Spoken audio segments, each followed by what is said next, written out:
দীর্ঘ ৩২ বছর পর ঢাকা কলেজ ছাত্র সংসদ নির্বাচন হবে এইটা ঠিক না। হবে কি না এখনও সন্দিহান রয়েছে।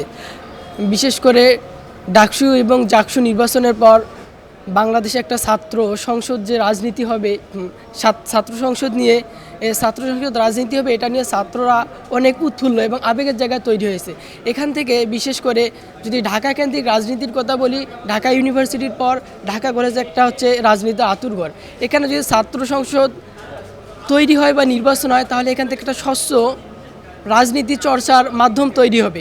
বিশেষ করে যদি ঢাকা কলেজের কথা বলি, আমাদের যে ঢাকা কলেজের প্রশাসন আছে, এই প্রশাসনিক অবকাঠামোটা এমন রয়েছে, মনে হয় জরাজীর্ণতে আবদ্ধ হয়ে আছে, কোনো কাজেই করছে না। যেই ভবনে আমি এখন দাঁড়িয়ে আছি, এই লিফটের কাজ 18 বার হয়েছে। 18 বার সবাই ফেল করে বা টেন্ডারবাজির মাধ্যমে টাকা মেরে দেওয়ার পর 19তম বার এসে এই লিফটটা চালু হয়েছে, কিন্তু চালু হওয়ার পরেও সাব স্টেশন ঠিকমতো কাজ না করার কারণে এখনও বন্ধ আছে।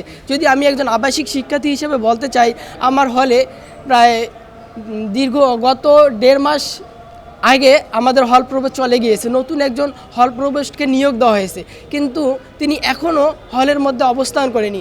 এরপর যদি সাউথ হলের কথা বলি, সাউথ হলে যে প্রভোস্ট আছে, তিনি ওখানে অবস্থান না করে প্রিন্সিপালের বাসভবনে অবস্থান করতেছে। কিন্তু আমাদের যদি ভয়েস রেইজ করার মতো কোনো ছাত্র সংগঠন বা ছাত্র সংসদ থাকে, ভিপিজিএস বা এজিএসের মাধ্যমে আমরা এগুলো ভয়েস রেইজ করতে পারবো এবং এই সলিউশনগুলো আমরা খুব তাড়াতাড়ি করতে পারবো।